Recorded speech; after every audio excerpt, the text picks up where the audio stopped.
Futbol qiziqasizmi? Oldin qiziqardim hozir. Real yoki Barsa? Real fanati bo'lganman. Realni fanatsiz. Barsani yomon ko'rasiz. Yo'q, yomon ko'rmayman. Fanat tanlash kerak bo'lsa Realda. Real.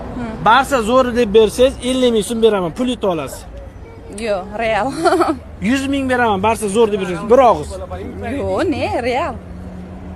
Pulga muhtoj emasman-ku. Real. Foydasi yo'q.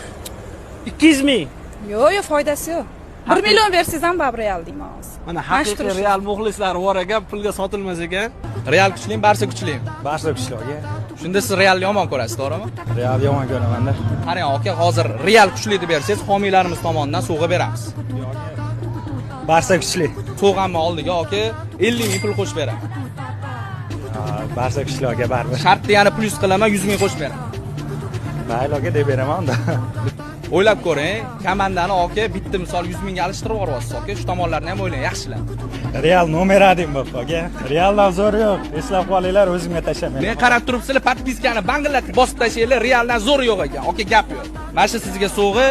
Shunda Barsa podarka komanda bo'lib ketyapti. Mana 100 ming so'm pul akamga mana berib yuboramiz. Mana shu videoni Realchilarga jo'natib qo'yamiz. Bangillatib jo'natinglar, ko'rishsin. Realni sotsak olasizmi? Uka, bitta narsani bilib ol, Real hech qachon sotilmaydi.